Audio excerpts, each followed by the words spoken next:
Oh, very good. Okay. So, do you have any questions as you hear about this Annamaya Kosha? So I actually want to do this as a little bit of a discussion, because otherwise on the surface it seems very straightforward, but perhaps there's a deeper meaning there. So please unmute yourselves so we can talk. Or do I have to unmute you? Yeah, we can unmute individually also. Yeah, very good. So first of all, I guess the question is, do you so we said Panchakosha, and the first kosha is Annamaya. Does that make any sense to you? So, Professor, this is, I mean, are these 5 layers, or these are 5 steps, or there are 5 compartments? I mean, I understand your point that the Atma is not covered, our ignorance is covered by this, though that's understandable.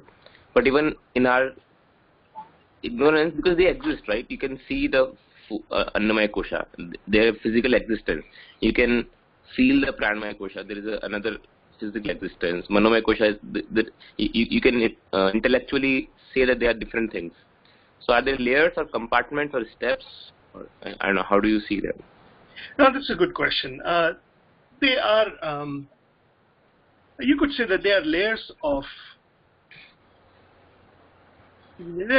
ignorance, or you could say that they are, a better way to put it would be that they are layers of confusion or mistaken identity. So if I show you a banana and I ask you, are you the banana? It'll be a comedy show, right? You'll say, that makes absolutely no sense, right? Yeah.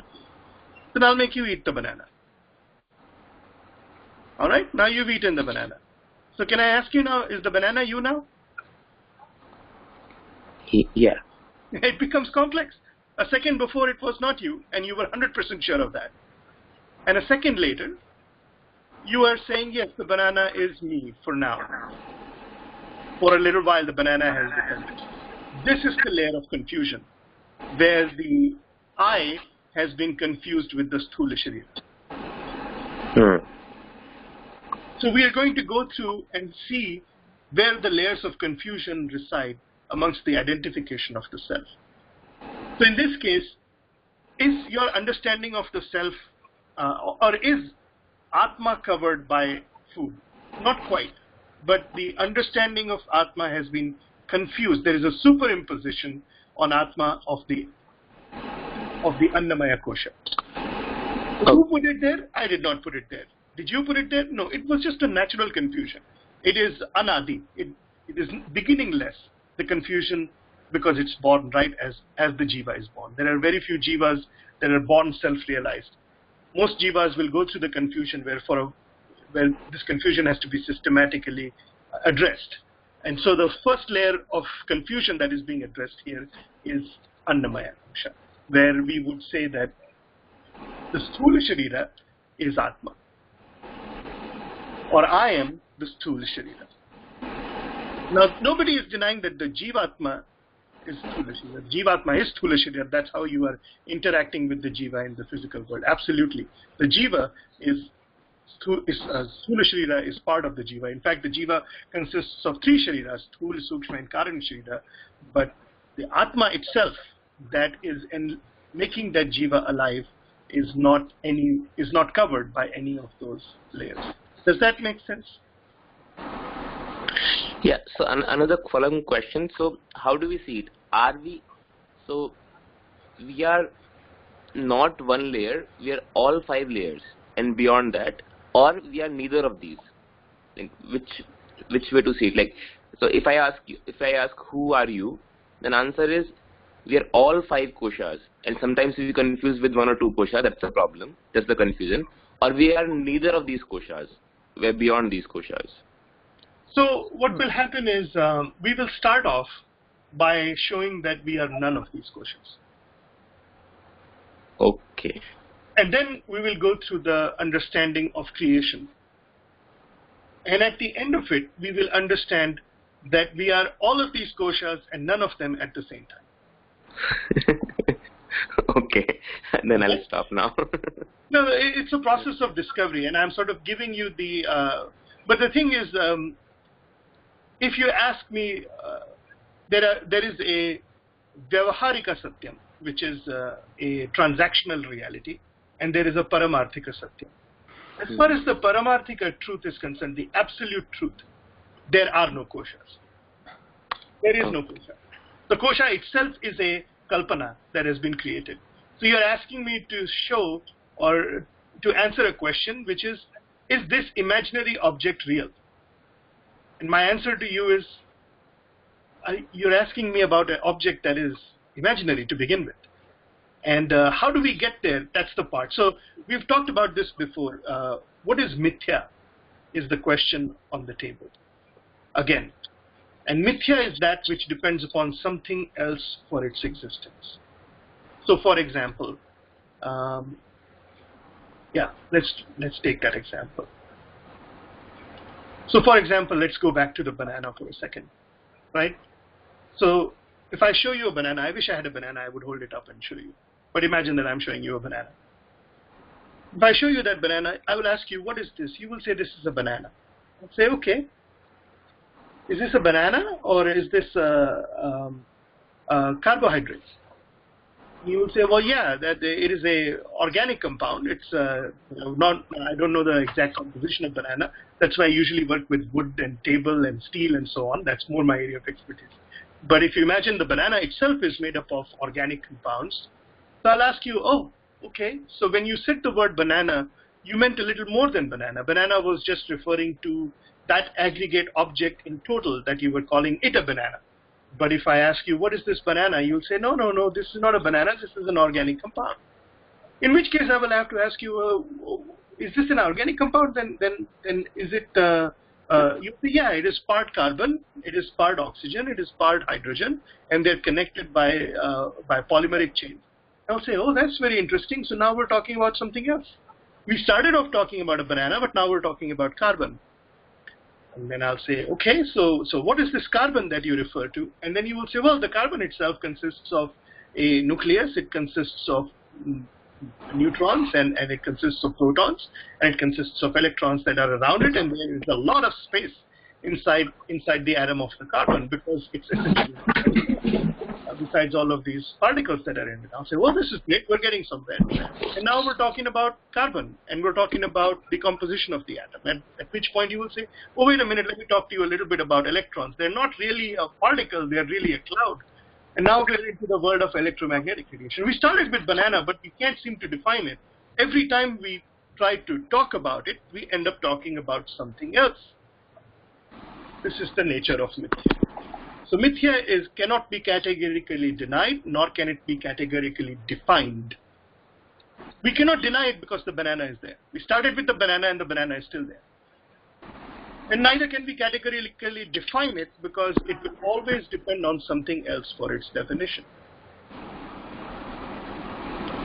So then coming back to your original question, so am I these layers, and I got to ask you, these layers, what is being referred to as Annamaya Kosha, that is a name that has been given to something that has a transactional reality. Okay. And that transactional reality is that you can consume it. Yes?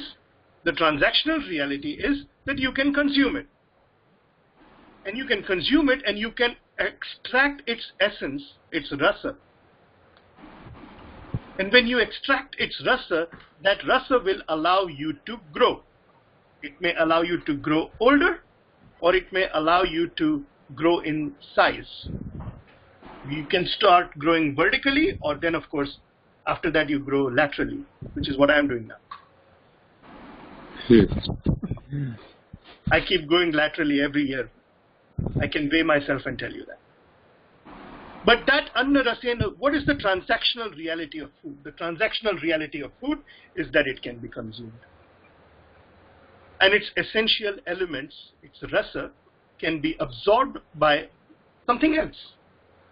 And it can convert it into itself. When I eat a banana, I do not become a banana. I continue to grow as a human being. I extract the compounds from it that are needed for me to grow.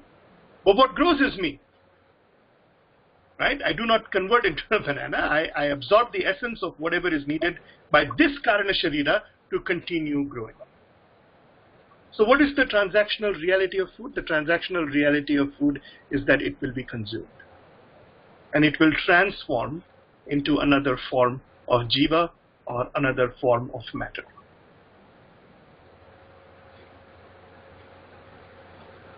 And what is the confusion? The confusion is I am the body. When it is well known that the body can be consumed. So how can I possibly be the body? I do have a body. I'm not denying that. The transactional reality is that you are in the possession of a body. The transactional reality is that if that body is hurt, you will feel pain. The transactional reality is that when that body is hungry, you will feel hungry. But when you say, I am hungry, there is a transactional reality which means that the body is hungry, and then there is the error which seems to assume that I am hungry. The sentence I am hungry will not change. That stays the same.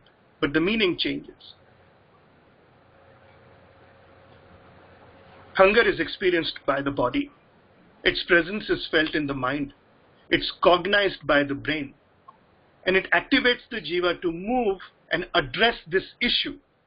And throughout all of these, the jiva remains conscious of the event that is happening. So the layer of confusion with Annamaya Kosha is actually the hardest one to get over. Well, actually all 5 of them are pretty hard. But Annamaya Kosha, the confusion has to first become clear before we can even address it. What is interesting also in this verse is that Ishvara is pointing out that Anna Rupa Prithvi, this earth, Anna Rupa, it's in the form of food. So everything is being consumed. So we've talked about this before. What does it mean to be consumed? What does it mean? That's a good question. What does it mean to be consumed? What is exactly consumed? Can anything be consumed? So you can say that fire, can fire consume oil? It sure does, right? It sure does consume fuel. But what happens to the fuel? The fuel gets converted into something else.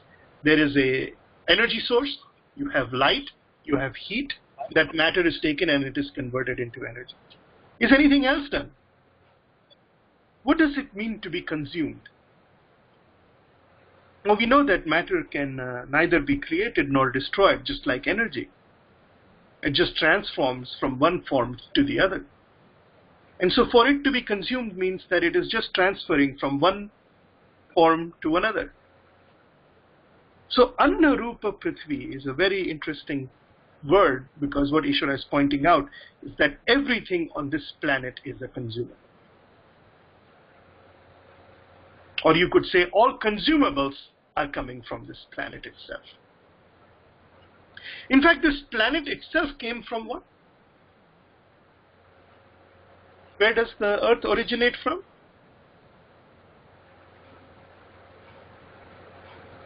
I'm looking for an answer. Where does the earth itself originate from?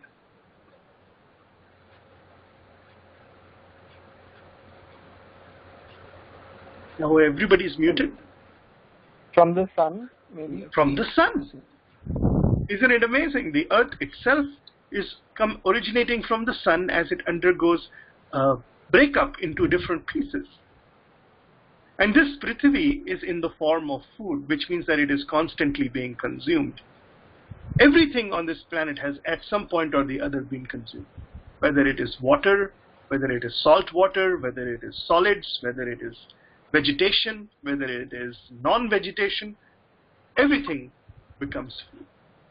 And into that Anna Rupa Prithvi, Yad Viliyate, it goes back into that Anna Rupa Prithvi.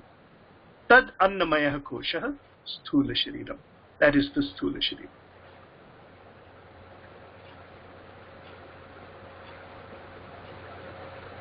So is there a confusion about me being the Annamaya Kosha? Yes, of course, just a few words are not going to resolve it. This is something that you have to contemplate and think over what it really means. What does it mean to have a banana next to you and then to eat the banana and say that, oh, now the banana has become absorbed in me? That same banana that was not you, how could it become you? It did not. It never became you. It just was absorbed into the body. The identification with the body, that was yours. The banana doesn't care. And actually the body doesn't care. The body is not the one saying that the banana has become me. It is you who are saying that.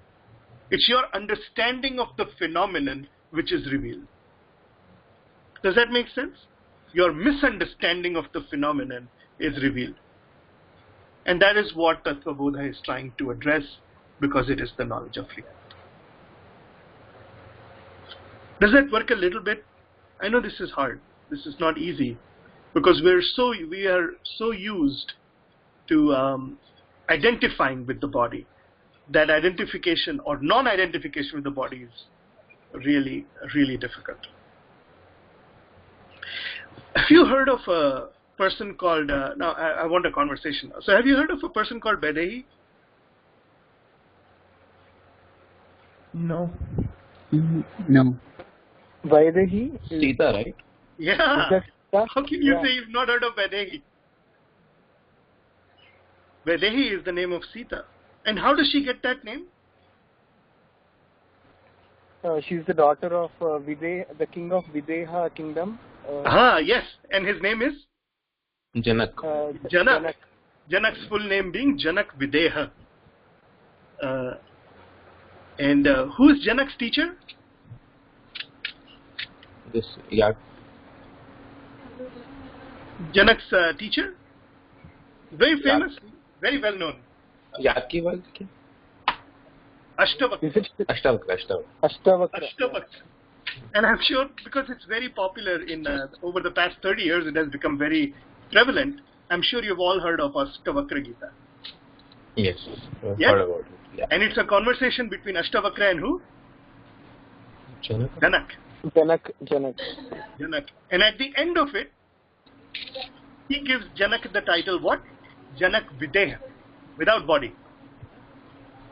Videha, without body. So look at the implication. He is the king of the kingdom that is known as Videha. It's an allegory. They're trying to tell you something about Janak. They're trying to tell you that Janaka had understood these koshas and understood that Annamaya kosha is not me. When you get through this process and the jiva understands that they are not videha, that they are not the one that is identified with the deha, the correct word for them becomes videha. That's what was taught to him by Ashtavakra. And who else is going to be eligible to marry Ram? You tell me, besides Vaidehi herself. The one who starts off with this knowledge. Right? So hidden in that was the little nugget of Videha. It is not that Janak did not have a body. Janak absolutely had a body and he absolutely took care of it, but understood the difference between Sthula Sharira and Atma. Understood the difference between Jivatma and Atma. The Jivatma is an embodiment, an association of the Sthula Sharira, Sukshma Sharira and Karan Sharira. And Atma is the one that enlivens it. Atma is never born, Atma is never dying, Atma is never created, but it is always there within, it is always there, it is the one that has given rise to the Jivatma themselves. So once again, Annamaya Kah, Anna Rasena Eva Bhutva, born out of the Anna Rasa itself. How is it born out of the Anna Rasa itself? I told you the whole Prithvi is Anna Rupa. Everything that is born out of the Prithvi is Anna Rupa. It's consumable. It is food, which is energy, constantly changing from one form to the other. Anna Rasena Eva Bhutva, born out of the Anna Rasa. How is it born out of it? Your parents consumed food, right? Their parents consumed food. The whole idea of having a species of animals surviving is based on having food. And it's very interesting. It's not like they consume the food and that creates them. They consume the food, and through their karana sharira, their DNA, they absorb the information, they absorb the essence of the food, and which allows them to continue to grow as themselves. You do not become a corn by eating corn, but from that corn you absorb the nutrients that need you to continue growing as a human. It is absolutely beautiful, and whatever you don't need is removed. It is thrown away. The mechanism of the body is amazingly beautiful. And it's not just the human body, all the bodies do exactly that. They absorb what they need to continue growing. And how do they know do you purposely absorb? So when you eat your favorite sweet, are you focused on absorbing the sugar into your body so you can grow? You don't have to do anything, right? You don't have to do anything to understand that I'm going to absorb the carbon from it, but some of the nitrogen and other nutrients that I don't need, I'm going to remove. The body is designed with the intelligence to be able to know what to absorb and what to remove from it. I do not participate. What is my buddhi does not participate in the absorption of the right nutrients. Is that correct? I just consume whatever I'm used to from childhood in one way. I've been trained to do that. And the rest of it is based on whatever my tongue says makes sense to eat. Right? So once you've consumed it, once it gets past this threshold, everything else is intelligence beyond our control. Would you agree with that? Yes, yes. And this intelligence, we will come back to it. That's why I said we will start off by saying that these are not me, but then we're going to come at it from a different position. So the whole Vedanta is Tat Tvam Asi. So far we are looking at the Tvam Pada. The Tvam is you. Then we will look at Tat, which is that. And then the last part of it is Asi, which is the equal to sign. It says Tat Tvam Asi. Not Bhavishyati. It's not you will become. It will be Asi. You are that. But that will come a little bit later. So the intelligence that allows the body to absorb the nutrients, to grow, and of course eventually to disintegrate and die, that intelligence is not controlled by me. That's for sure. But then again, I do not confuse myself with that intelligence, do I? Have you ever seen a person taking credit for that, saying, oh, look at me, I'm so intelligent. I ate a banana, but I only absorbed the parts that I needed. I absorbed these particular chains of carbon and hydrogen, the rest I threw away. Have you ever seen anybody? They could. I mean, you could have that situation where a person stands up and says, look at me, I'm so intelligent, I'm being able to absorb what I need and the rest I'm throwing away. But nobody seems to have any confusion with that part of being a jiva. Is that right? Is that fair? The confusion is with what we understand the Sthula Sharira to be. We don't identify with the intelligence of the Sthula Sharira. We identify with the color of the skin. We identify with the color of the hair. We identify with the defects on our faces. We identify with the length, width, dimensions of the Sthula Sharira. Those we have complexes and confusions about. We don't seem to have any confusion about the underlying intelligence of the Sthula Sharira. And therefore, in order to remove that confusion, we're going to go step by step to identify the layers that we are confused with and understand that they could not possibly be identified with me because they are mithya. What does it mean to be mithya? It depends upon something else for its existence and definition. It cannot be categorically denied, nor can it be categorically defined. I seem to be identified with it. I seem to have it in my possession. But somehow I have confused my essence with it. And that is the avidya, the mithya that we're trying to address. Because the question was Atma Kaha. It says, Sthula Shukshma Karan Sharirat Vyatirikta Panchakosha Tita Avasthatraya Sakshi. It is not the 5 koshas. And can the 5 koshas truly cover it? No, it's only in your understanding that they can cover it. It's an illusion which is only in your mind. Does that make sense? Is there any more discussion of the Annamaya kosha?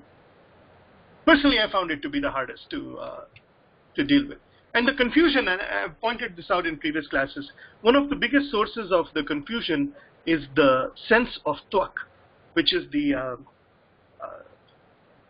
sensation of touch, which is spread over the expanse of the body. Because the sensation of touch spreads all the way from here all the way down to my toes, that compounds this confusion, and we seem to think that we are the body. When I touch you on your finger, I am not touching you, it's the sensation of touch that you're feeling in your mind. But you will say, you touched me. Yeah, I did. I touched your body. The signal was sent to your mind. Your intelligence told you that you were being touched by someone, and you turned around and looked at me. This was all happening for the Jivatma. When did this become the Atma? Only when you said it did.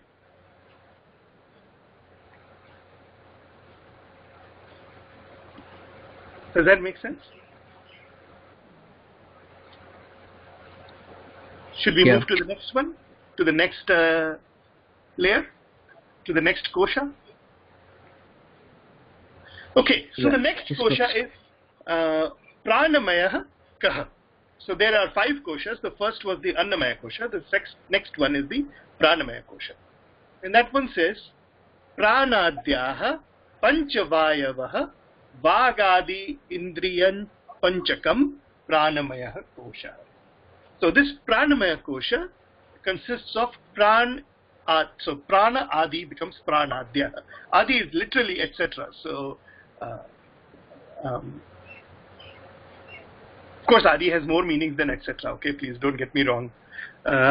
You can have more meanings to the word Adi, but sometimes I will tease somebody who's named Adi. I'll call them Mr. etc. just to get a rise out of them.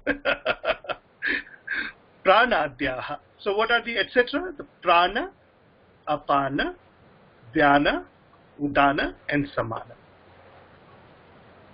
Are these just names, or are they referring to something specific? We'll talk about that in a second.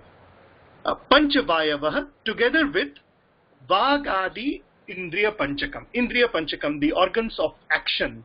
Which ones? Vag Adi, speech, etc.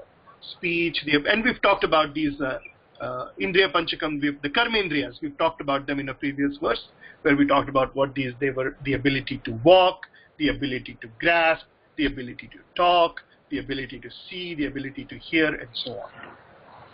These are the Pranamaya kosha. So what are these 5 pranas that are being talked about? First of all, did you know there were 5?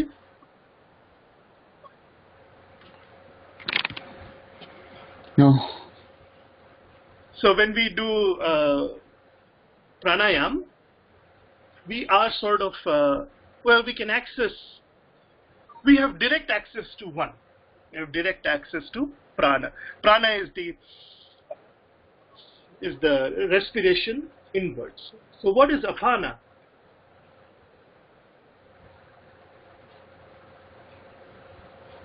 And what is vyana?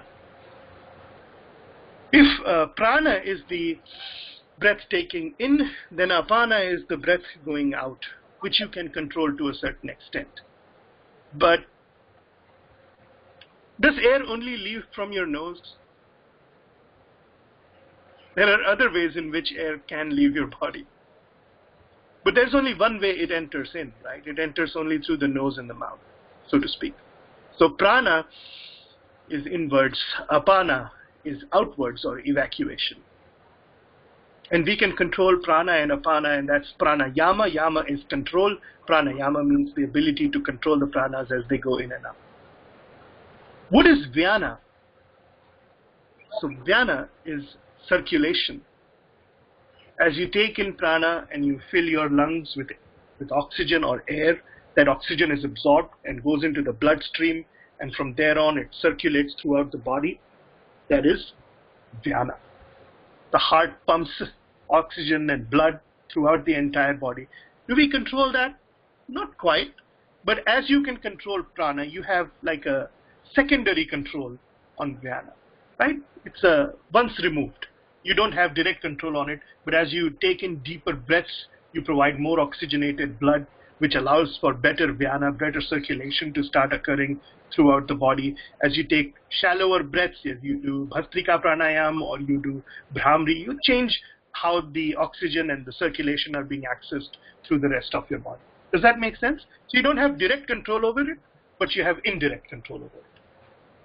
A second order sort of control over it. Does that make sense? Yeah. And then what is samana? So samana is the process of, I'll put it that way. So we talked about anna rasena iva bhutva, right? We talked about anna rasena iva vriddhim. So anna rasena, for anything to convert from one form to the other, you need to break it down, right? In order to, for matter or energy to transform from one part to the other, you need to break it down. And that usually is done by, you can easily do it using fire. That's the way it goes. Fire forms the engine of transformation. It's the easiest one. So samana is the digestive pranas that break down the anna that you have consumed, extracts its rasena, its essence, that's absorbed into the body, and the rest of it is let go with the help of udana. Does that make sense? So we've got the five pranas that are really talking about how we are consuming air, how we are consuming solids, how we are consuming liquids, and how they are removed from the body, how they are assimilated by the body, and how they are removed from the body, the impurities and unnecessary objects. This includes things like vomiting, it includes things like excretion and so on, all of the things that are coming out of your body because they were not absorbed into the system and they were let go of. So the physiological functions of the body are referred to as the five pranas. And so you may have seen this sometimes when we will put a prasad in front of Ishvara, we will chant the mantras which say Om Pranaya Swaha, Om Apanaya Swaha, Om Vyanaya Swaha, Om Udanaya Swaha, Om Samanaya Swaha. Now you understand what is being said there. What is being said is we are saying that this is anna. This anna is being offered to Ishvara, and we understand that Ishvara in the form of these pranas is going to be consuming this food through me, the essence of which will be absorbed, and the sthula sharira will grow, and the sukshma sharira will receive energy from it as well, and what is not absorbed or what is not useful will be expelled.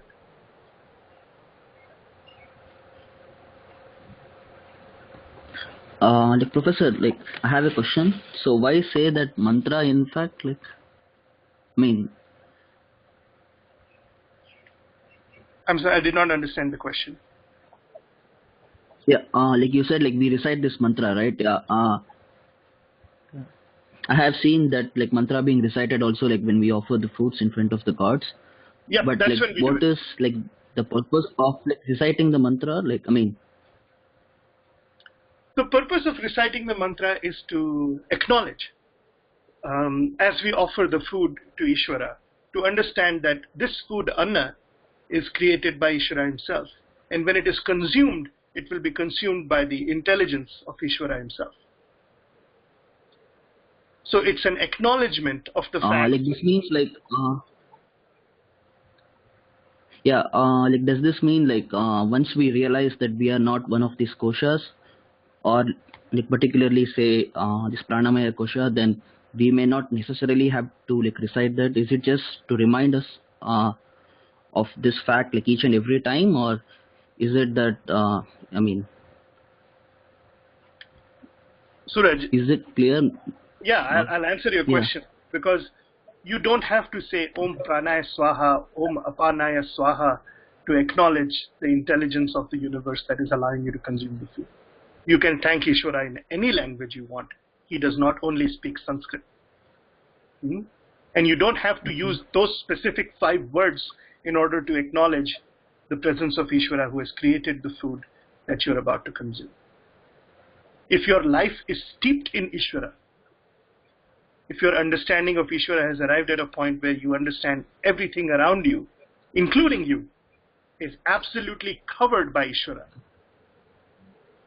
then your mind that is saying that is also covered by Ishvara. You don't need specific words in order to thank Ishvara.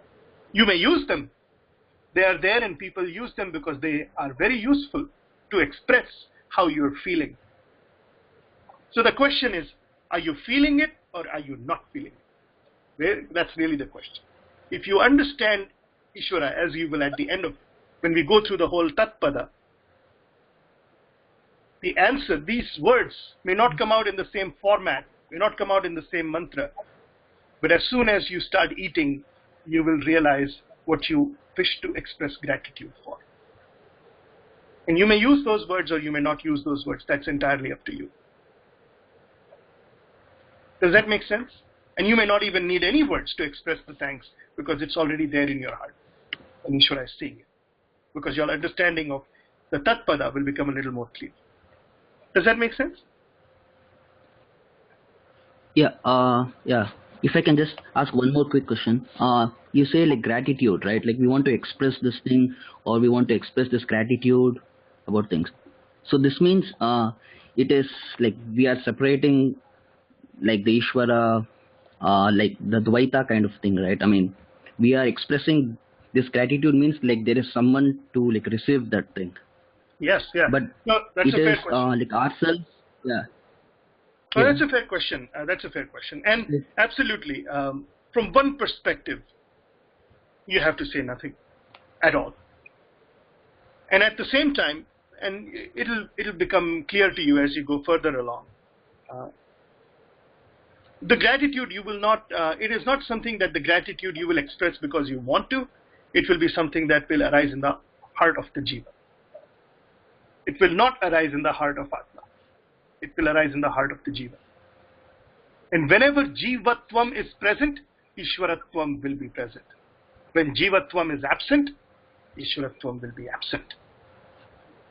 But even going through the whole process, you will come to the realization that Jivatvam will be present every so often.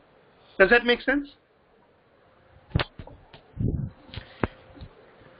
Yeah. Does that make sense? So when you are, Atma will never express it. This is not a feeling that Atma will ever. And as long as you are totally identified with Atma, there will be nothing that you will say. Yeah. But that's a tall order, as you will see. To be constantly in that state is a tall order. And Jivatvam will be present, and there's nothing wrong with Jivatvam. There's absolutely nothing wrong with it. You see what I'm saying? I'll put it to you differently. Every night you see the sunset. It's absolutely beautiful. And every night you know that the sun is not setting. Correct? Okay. And even if you know that the sun is not setting, the scene will be so beautiful that you will say, that's beautiful. Today's sunset is gorgeous. You know the sun is not setting. Okay. Yeah? But the experience will not change. The knowledge will be there. Yeah. Yes, if I ask you, is the sun truly setting? You will say, no. The sun is not setting. The earth is rotating about its own axis at a 23¼ degree. So it looks like the sun is setting, but it's not. But the experience of the beauty of the sunset, are you willing to let it go? That's the question, right? So the knowledge will be there, the experience will not change. And the acknowledgement of the beauty of the universe, the intelligence of the universe will come automatically. It will be overwhelmingly present now in your life. It will be so overwhelmingly present that you will either laugh or you will have tears. There are two options left at that point in time. Does that make sense? Okay. Yeah. The clarity of the illusions will become beautiful and clear.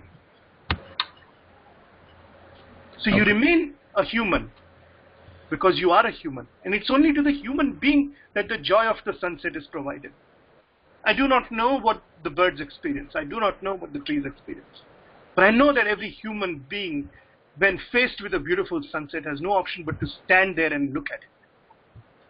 Unless they're preoccupied with some other thoughts. And even then, sometimes the sunset will be so expansive and so beautiful that it will make them forget everything that they're thinking about.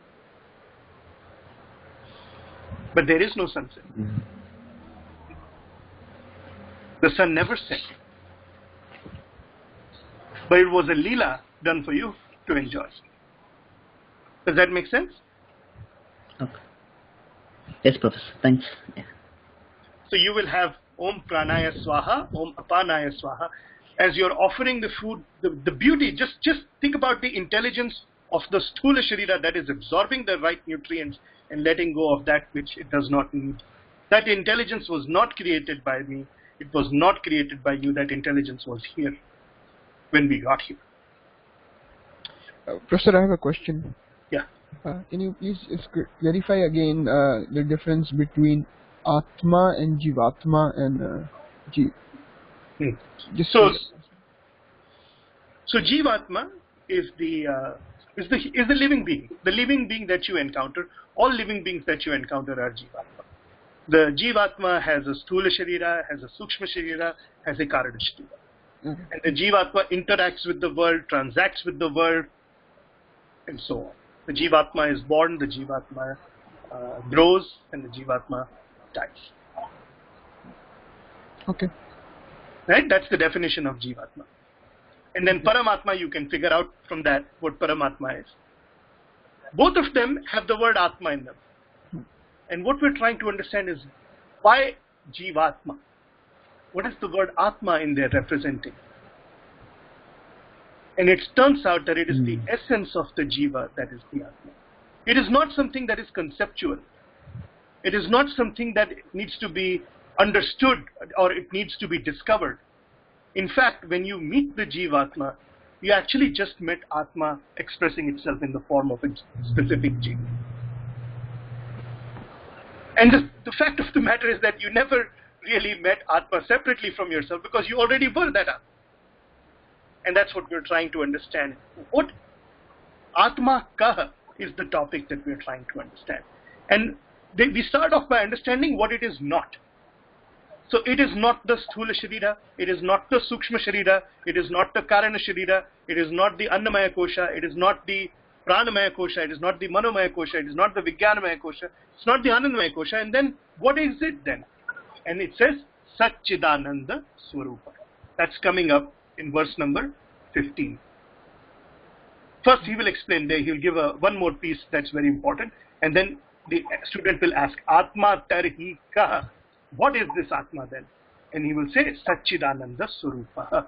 So Sat Kim, Chit Kim and Ananda Kaha, they are coming, the positive definitions of Atma are coming after we have understood what it is not. Because this is a science or this is a study where most of the time is spent in eliminating incorrect conclusions that we have already made about what is Atma. The removal of avidya is 90% of the job because we have identified, it's just natural to be identified with a specific kosha. So for example, Annamaya Kosha or Pranamaya Kosha or all of them or understanding themselves to be jiva and that's it. What is the truth of Atma is the one that is the topic of Tattva Bodha. That's what we've been doing for so many weeks. So Pranamaya ka Pranadya Panchavayavaha Vagadi Indriya Panchakam Pranamaya Kosha. The 5 organs of action including the ability to speak, the ability to grasp, the ability to walk, the ability to affect change, positive change, negative change in the world. That's all Pranamaya Kosha. When identified with it, that becomes the Pranamaya Kosha. So I have a question. I think it's a little different from my older perception. So I used to think pranamaya kosha is more about vital energy and prana, but here it looks like the karmendriya also included, and as you said, it it looks like a, I don't know, assistant of a sthul, the annamaya kosha kind of thing. It's not just a prana. Yeah, so you could say that Annamaya Kosha and Pranamaya Kosha together are the Sthula Sharira, the way we understand. Oh, okay. So pranamaya is also at very physical level, right? It's a very physiological function, yes. Okay. So first we talked about Sthul, Sukshma and Karan Sharira, and those three are now been broken down further into these five, out of which I would say Annamaya and Pranamaya are Sthula Sharira. And Manomaya and Vijnanamaya that we are going to encounter now are going to be Sukshma Sharira. And Anandamaya Kosha will be Karan Sharira activity. So it's just being refined a little bit more. Okay. Does that make sense? Yeah.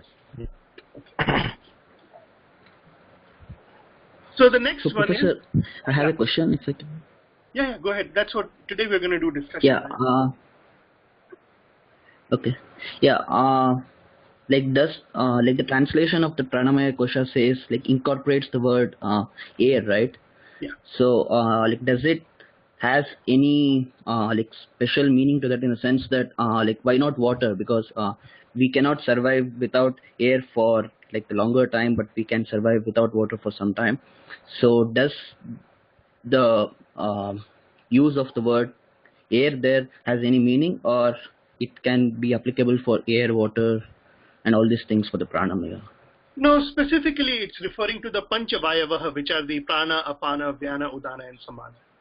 So Prana, Adhya, Panchavayavaha is referring to the five pranas, which are the ones that we just talked about.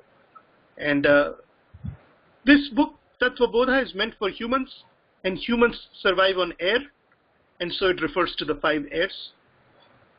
That's what's being talked about here. Okay. If this book were written for beings that live in water, right? If there were beings that lived in water, that had a confusion about Atma, that would have been worried about, oh, I'm insignificant, I'm not important, my life is a waste, then they would have talked about the five waters for them, right? So this is a book for jivas who survive on air, and that's why those are the... if you think about, as I've said before, the model only needs to be as complex as it needs to be, nothing more than that. So when you look at a model, if you overall look at what we refer to as physiological functions, there are jivas who live in water altogether. They don't even consume air, so to speak. If their prana itself consists of water, from which they manage to absorb oxygen, right? We don't have the ability to do that. We are not blessed with the gills to be able to absorb oxygen from water. We can only absorb it out of air. And so they are being referred to as the five pranas. But if you expand the model to the five physiological functions to include what is being consumed directly from the atmosphere, it's a little bit different, right? If you think about the trees, right? What do the trees consume to grow?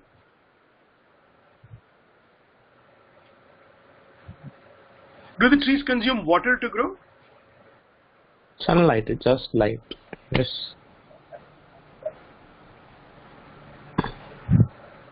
They It's require going to be very water. interesting. Can you tell me what are trees mostly made up of? Water. They are made up of the same thing that we... Okay, so I'll take you one step back. When trees die and they get buried in the ground, what do we get from them? They become fossils, and what do we get from them? Coal. Which is? Carbon. Carbon. So trees are entirely, mostly their mass and everything is coming from carbon. Where is carbon? Where is carbon? Okay, I understand that it is made out of carbon. How did it consume that carbon? How did that carbon get there? Was there carbon in the ground? Was there carbon in the water? Where did the carbon get in the tree from? It broke down the carbon dioxide. Yeah, you got it. It actually breathed the carbon. It breathed the carbon.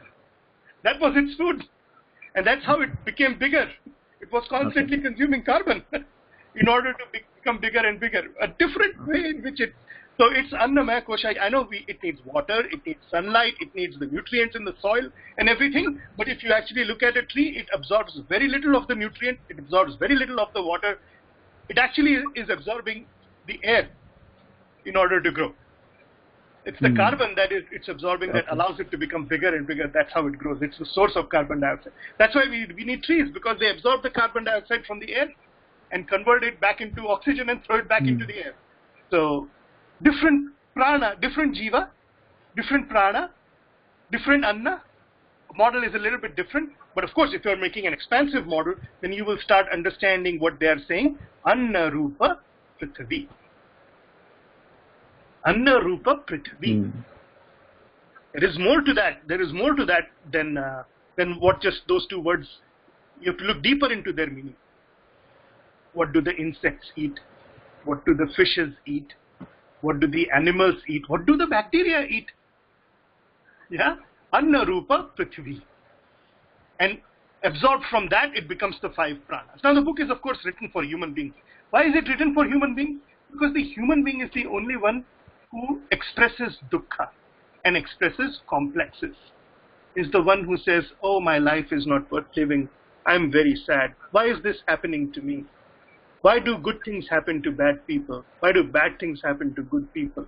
What is the secret of this world? Why was it created in the first place? Is there an Ishvara? Is there a creator? When can I meet them? Where can I meet them? All of these questions are posed by the jiva, which is a human being. So of course we say in our culture that the human life is durlabh, because there are many, many yonis that you can be born from and never ask yourself these questions. And the first verse of the Brahma Sutras are what? Atahato Brahma Jignasa. Now that you have been born as a human being, we expect jigyasa, questioning, reasoning, a desire to understand. And a desire to understand what? Brahma. Because we have a desire to understand a lot of things. But if we look at them carefully, in the end, the desire is really for Brahma Jignasa. So this book is written for the human being who's Atahato Brahma Jignasa. If you want to know the secret of the universe, or you want to understand what is it that you are here for, and all those questions that human beings have, the answers to all of them are in the Tattva Bodha. And of course the other Vedantic texts and many other texts that are out there. But this book is written for humans, so it talks about Annamaya Kosha, Pranamaya Kosha, and then Manomaya Kosha. So the next verse says, Manamaya Kosha Kaha. So then the teacher answers, Manahacha Jnanendriya Panchakam Militva Bhavati Sa Manmaya Kosha. The mind combined with the Jnanendriyas, with the 5 Jnanendriyas, is referred to as the Manmaya Kosha. This includes the senses, the 5 senses, the organs of perception, ability to see, the ability to hear, the ability to feel touch, the ability to taste, the ability to smell, and so on. And of course the mind that is engaged with it. Because if your mind is asleep, you will see nothing. Right? If your mind is asleep, you will see nothing. If your mind is asleep, you will hear nothing, and so on. So this is referred to as the Manmaya Kosha. What is the Manmaya Kosha? The Manmaya Kosha is the feeling, perceiving, doubting, unsure mind. That is what is referred to as the Manmaya Kosha. The feeling, perceiving, doubting mind is referred to as the Manmaya Kosha. So what does it mean to be a perceiving mind? So as soon as we talk about perception, we talk about the senses. So you're right now perceiving the screen, so to speak, that's in front of you. You can understand the colors on the screen. In fact, if your eyes are open and your mind is alert, there is nothing you can do to prevent from seeing what's on the screen. Right? You cannot prevent it. A lot of the functions of the mana cannot be controlled easily. The mana is the sort of the free part of the mind, which does not lend itself to easy control. So for example, if you hear a sad news, you're going to be sorrowful. There's nothing you can do about it. Yes, you can, even if you understand that everything is Atma and this is Brahma and this is Mithya and this is so on and so forth, when you are faced with a sad event, you're going to be sorrowful. Because that is the reaction of a human mind. And absolutely accepted, absolutely normal. I often give the example of one of the saddest incidents in the Ramayana. When Sita was missing, you should see the sadness, the sorrow of Ram, which is only exceeded by his sorrow when Lakshmana is shot with an arrow. Ram, of course, knows. He knows everything. He is the teacher. He is the one who reminds Hanumana of the knowledge of Atma, leading to their extensive friendship. Because Hanuman was the student of Vivaswan, the sun god, to whom Krishna himself taught the science of Atma. So Rama was a self-realized being, and we've talked about this. I talk about it quite a bit in our Gita class as well. But that doesn't change the sorrow. He's not inhuman. He's not a robot. He's a Jivatma. Yes, in that form of a Jivatma, you will experience sorrow, and that does not change. That is in the mind. When faced with a feeling, your mind cannot shut it down. It will take a little bit of time. You will be able to assimilate it. It will be like that sunset. But if I ask you, you will say, yes, I know. What can I do? I feel what I feel. I cannot change that.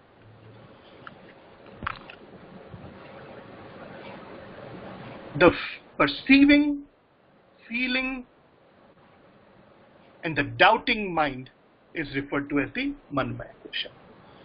The identification with that, if we think that Atma is the mind, it's saying, no, it's not that. That is one other covering. That is not the Atma. Because the 5 Jnanendriyas and Mana militva bhavati sa Manmaya Kosha. These are properties of the Jiva. The Jiva is Annamaya, the Jiva is Pranamaya, the Jiva has a Mana, the Jiva has a Vijnana, and the Jiva has, of course, got Ananda. But Atma is Panchakoshatita, other than the 5 coverings that we have referred to about the Jiva. These together make the Jiva. But they don't make up the Atma.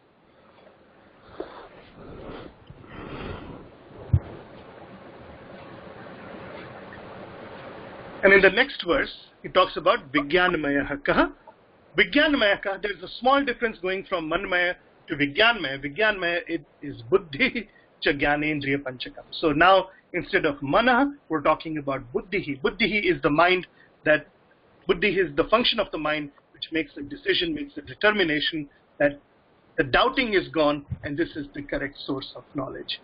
So when there is a intellect, when the buddhi has been used and a firm determination has been made, that is referred to as the Vijnanamaya or the Buddhi cha Jnanendriya Panchakam. So I'll put it a little bit differently. Yes, I will put it like this. You can hear my sound right now in your ears. The senses of the physical object of your ear is funneling the sound waves into your eardrum. Inside the eardrum, they are being enlivened by the physiological function of your ear, which is transmitting the sound through electrical impulses to your brain, where you are hearing the sound in your mind. But if I was speaking a language you did not know, then it would just be sound. But right now, since you understand the language I speak, the sound is appearing in the form of words. And as long as your ears are open and your mind is alert, they will appear directly as words in your mind. The Vijnanamaya Kosha is making the sense of the words, and you are understanding the meaning of the words.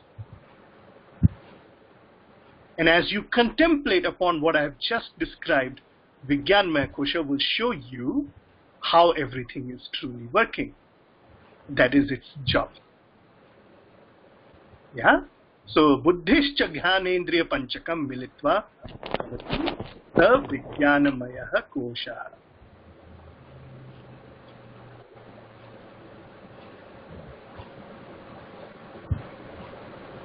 And as you understand the meaning of the words and it makes some sense to you, you will have a feeling of something, which will lead us to the last kosha, which is Anandamaya, which I think we'll save for next time. It's a long topic, because Anandamaya kosha is actually related, well, it will play an important role when we talk about Satchidananda as well, because the word shows up in both places. So what is the distinction between the two, we'll have to talk about.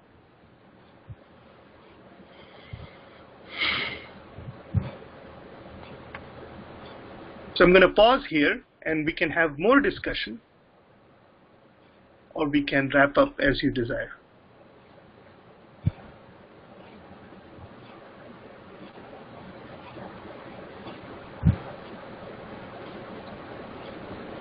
Any more discussion then? You guys have all kept your webcam off, so I can't see you guys.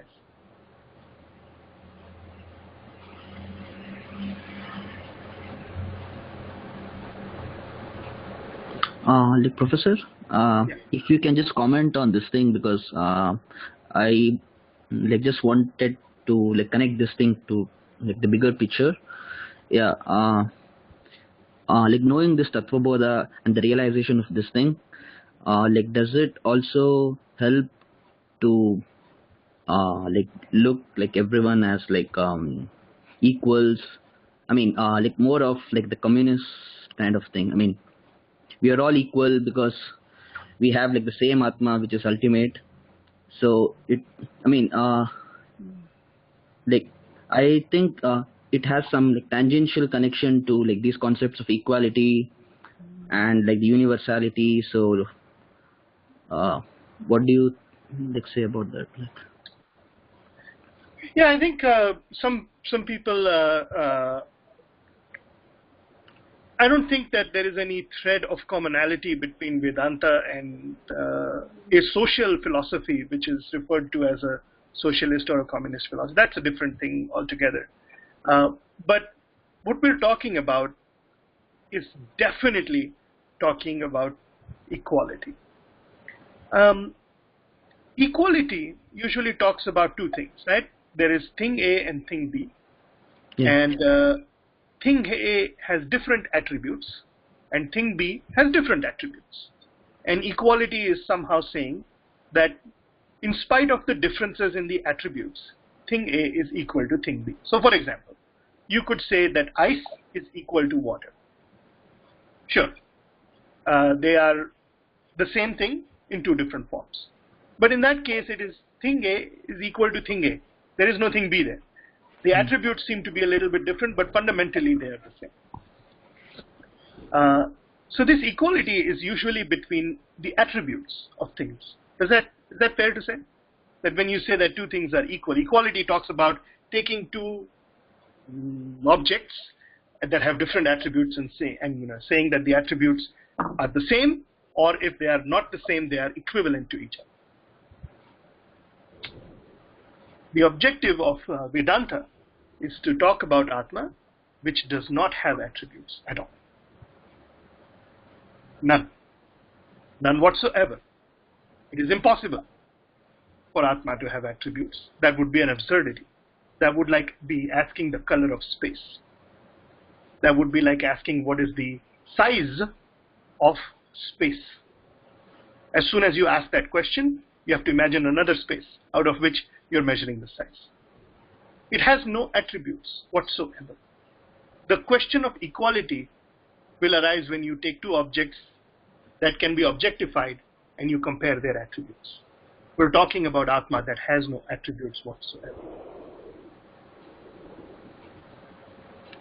The first verse of the Isha Upanishad points out, Isha Vasyam Idam Sarvam Yat Kincha Jagatyam Jagat.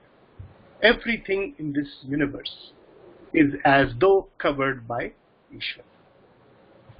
In fact, there is nothing besides Ishvara here. There never has been, and there never will be anything other than Ishvara. But that will require us to get there, one step at a time. I said the Tattva discussion is coming along. So I don't, while it is talking about the fact that you will be able to see, you will be able to relate to all the Jivatmas, absolutely.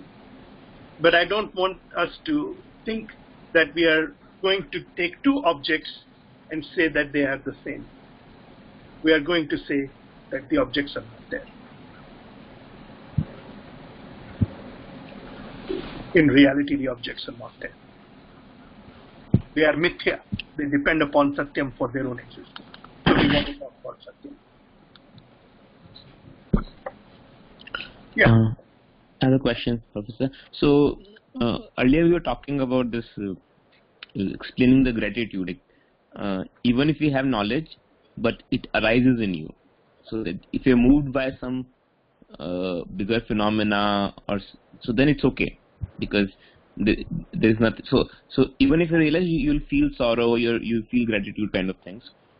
So the sun example makes sense, that if there's a beautiful sunrise or sunset, you will be moved and you'll feel gratitude.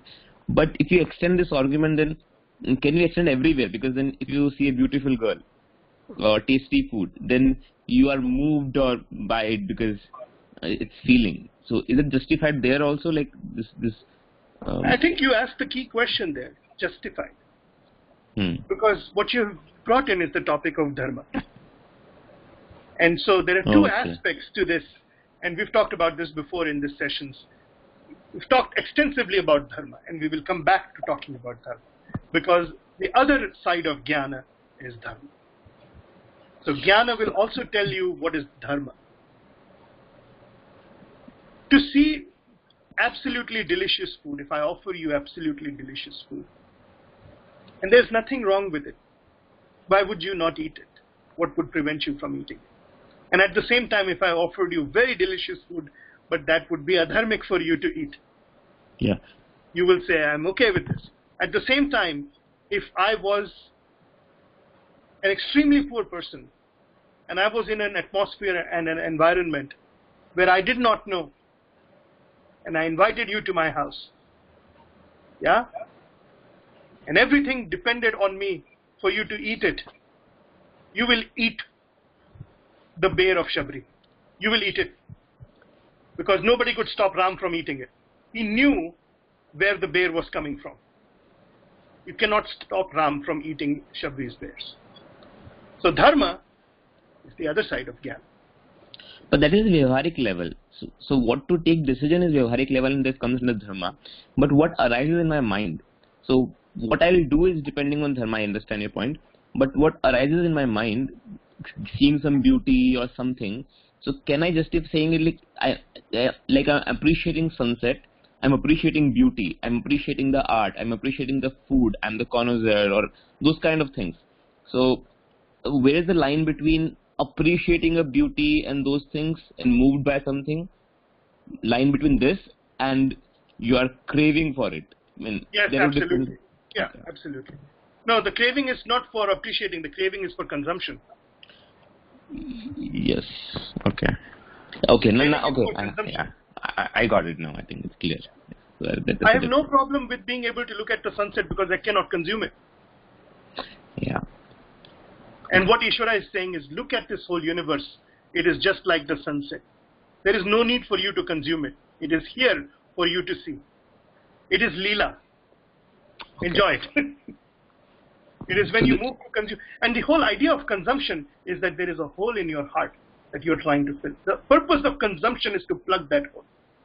And what the purpose of Vedanta is to show you that there is no hole in your heart. You are actually WHOLE. You are Purnam. And for that which is Purnam, there is absolutely no needs, no wants, nothing. There will be no need for you to consume absolutely anything because you are complete. You are Sat, Chit, Anand right here, right now. And if you are Satchidanand right here, right now, what do you need? What other attribute are you going to attach to yourself? You are attributeless, complete, Purnam Atma. There is nothing that sticks to you. There's nothing that can enhance you because everything else is an object and you are the perennial subject. Okay. So is that why, I mean, just a tangential remark or question, is that why when Krishna do Ras Leela or all those things are not, when you should put them into category of appreciation or enjoyment without craving of consumption, right? Exactly. That's why. Yes. So Krishna, what Bhagavan Krishna does is Leela. We can only appreciate it as Leela. The actions of avatars, and in fact, when we teach Bhagavad Gita in the temple, chapter 4 specifically talks about avatar, and Krishna himself says, the actions of the avatars cannot be understood easily. At the same time, if you want to understand and appreciate them as Leela, that's absolutely fine. Thank you. All right.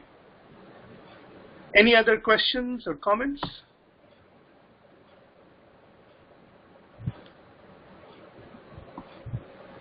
If not, then since we've talked about Purnam, about the Shanti Mantra, we can recite that and wrap up for today.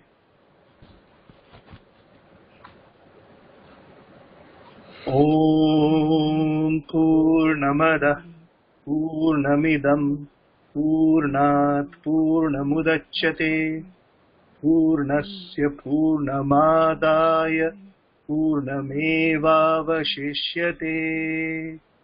Om Shanti Shanti Shanti.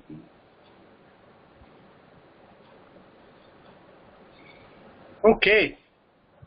So next Saturday is what date? July 1st. Yeah, I'll be able to do this. No problem on Saturday. Sounds good? Okay. Okay. Thank you, Professor.